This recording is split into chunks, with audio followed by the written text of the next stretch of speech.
You cut your calories drastically. You're hungry all the time. You lose weight for a few weeks, then suddenly nothing. The scale stops moving. You're eating less than ever, but your body just won't let go of the fat. Here's what happened. You created too large of a calorie deficit, and your body responded by slamming the brakes on your metabolism. Now you're stuck, eating very little, losing nothing, and one big meal away from rapid weight regain. Today, we're talking about the calorie deficit that actually works, the sweet spot that allows fat loss without triggering metabolic slowdown. Because losing weight isn't just about eating less, it's about eating the right amount less. Let's get into it. So, first, let's be clear about what we mean by metabolic slowdown because this is real and it's why most diets fail. When you create a calorie deficit, eating less than your body burns, you lose weight. That's basic thermodynamics. But your body doesn't just passively accept this, it's hardwired for survival, and it interprets sustained calorie deficits as potential starvation. So it adapts. Your metabolic rate decreases beyond what would be expected from weight loss alone. This is called adaptive thermogenesis or metabolic adaptation. Your thyroid hormone production decreases. Your body becomes more efficient, burning fewer calories for the same activities. Your neat, non-exercise activity thermogenesis, basically all the small movements you make throughout the day, decreases unconsciously. You fidget less, you move less, you're less active without even realizing it. The result? That 500-calorie deficit you created is now only a 200-calorie deficit because your metabolism has slowed by 300 calories. Weight loss stalls despite continued restriction. And worse, when you go back to eating normally, you rapidly regain weight because your metabolism is now suppressed. This is why aggressive dieting fails. But there's a way to create a deficit that minimizes this adaptation, and that's what we're going to talk about. Let's talk about why aggressive calorie deficits, we're talking 1,000 plus calorie deficits, very low calorie diets, backfire so spectacularly. First, the bigger the deficit, the more your body perceives threat. A small deficit might be interpreted as minor food scarcity. A massive deficit screams famine, and your body responds with dramatic metabolic suppression to conserve energy. Research shows that very low calorie diets can suppress metabolic rate by 20 to 30% or even more. We're not just talking about the metabolic slowdown from losing weight. That's expected and accounts for maybe 5 to 10%. We're talking about an additional 10 to 20% slowdown beyond what's expected. That's massive. Second, aggressive deficits cause significant muscle loss. When your body needs energy and you're drastically undereating, it doesn't just burn fat, it also breaks down muscle for energy. And muscle is metabolically active tissue. The more muscle you lose, the lower your metabolic rate becomes. So aggressive dieting creates a double whammy: metabolic adaptation plus muscle loss, both tanking your metabolism. Third, large deficits are unsustainable. Hunger becomes overwhelming. Energy levels plummet. Cognitive function declines. Mood gets terrible. Exercise performance suffers. Eventually, you can't maintain it, and you either quit entirely or have massive binge episodes that erase your progress. Fourth, when you inevitably return to normal eating after an aggressive diet, you experience rapid rebound weight gain. Your metabolism is suppressed, but your hunger hormones are elevated. You're burning fewer calories but wanting to eat more. The weight comes back fast, often with extra. The classic example is Biggest Loser contestants. Research following them years after the show found their metabolic rates were still suppressed by hundreds of calories per day. They had to eat significantly less than expected for their body weight just to maintain, because their metabolisms never fully recovered from the extreme deficits. So what's the sweet spot? What size deficit allows fat loss while minimizing metabolic adaptation? Research and practical experience consistently point to a moderate deficit, 300 to 500 calories below your maintenance, or roughly 15 to 25% below maintenance. For most people, that's a 500-calorie deficit at most. At this deficit size, you lose weight at a rate of about 0.5 to 1% of body weight per week. That's 1 to 2 pounds per week for a 200-pound person, or 0.5 to 1 pound per week for a 150-pound person. This doesn't sound sexy, it's not rapid transformation, but it's sustainable and it works. Here's why this deficit range is optimal. It's large enough to create meaningful fat loss, but small enough that your body doesn't panic and slam the metabolic brakes. Your thyroid function stays relatively normal. Your muscle mass is preserved, especially if you're doing resistance training and eating adequate protein. Your energy levels remain reasonable, your hunger is manageable. You can sustain this deficit for months if needed. The metabolic adaptation that occurs at a moderate deficit is minimal, maybe 5 to 10% beyond what's expected from weight loss alone, compared to 20 to 30% with aggressive deficits. That's a huge difference. And perhaps most importantly, moderate deficits are sustainable. You're not miserable. You can still eat out occasionally, have social meals, enjoy food. You have enough energy to exercise effectively, which helps preserve muscle and maintain metabolism. You can stick with it long enough to actually reach your goals.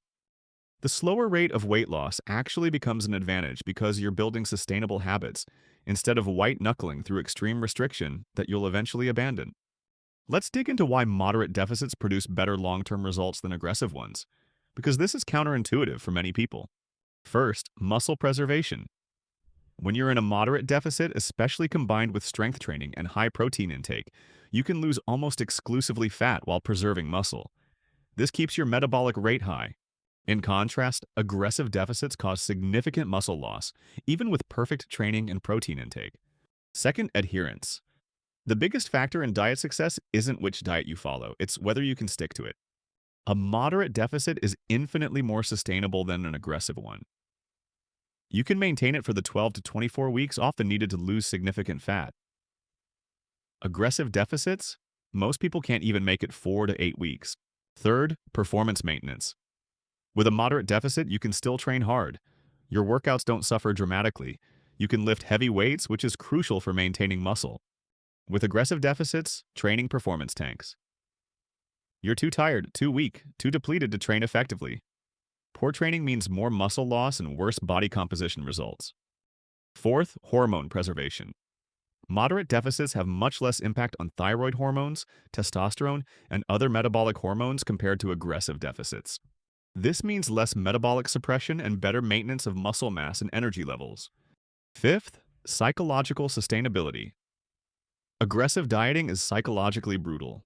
Food becomes an obsession. You feel deprived constantly.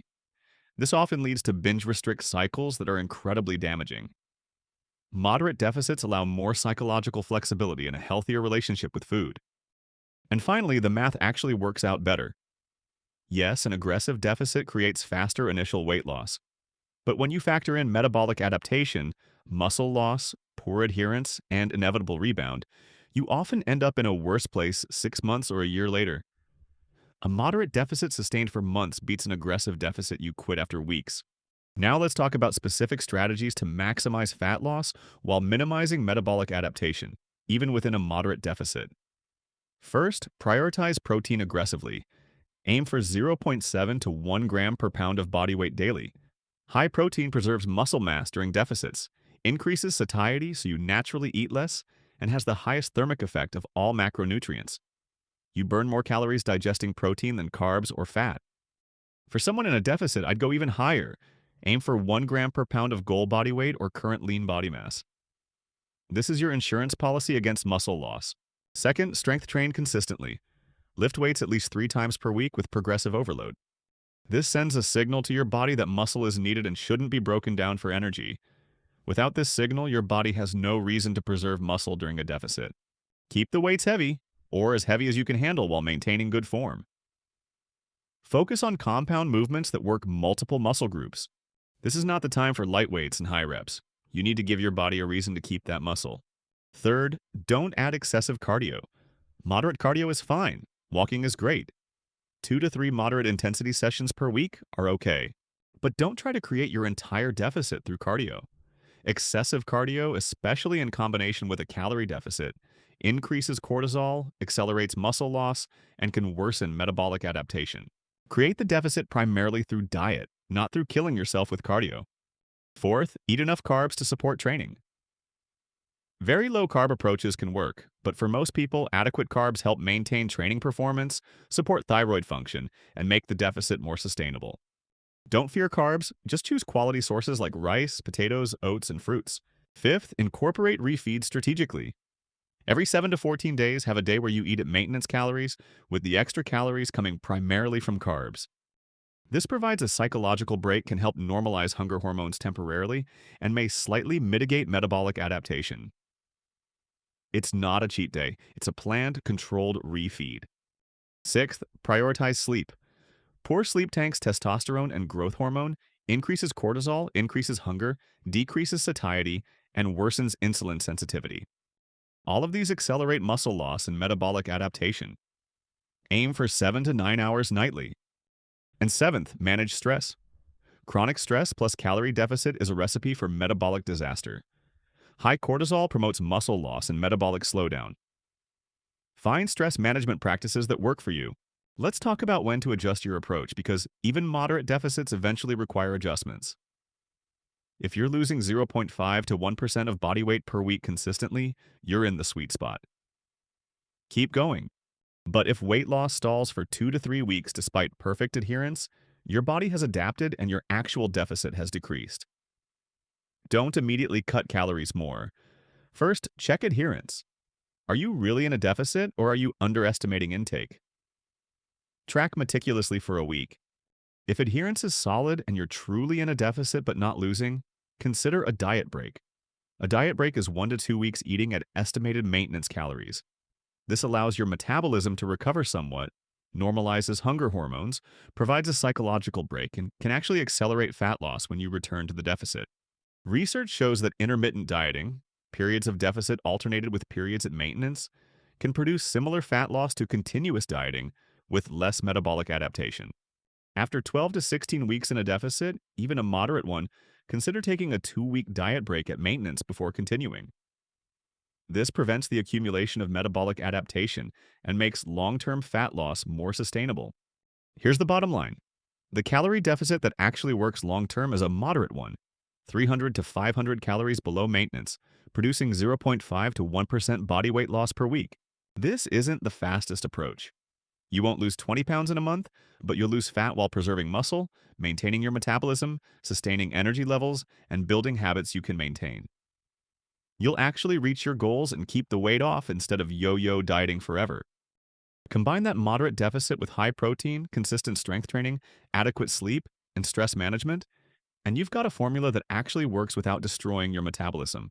Aggressive deficits might seem appealing because they promise fast results. But fast initial results mean nothing if you regain it all plus extra within months.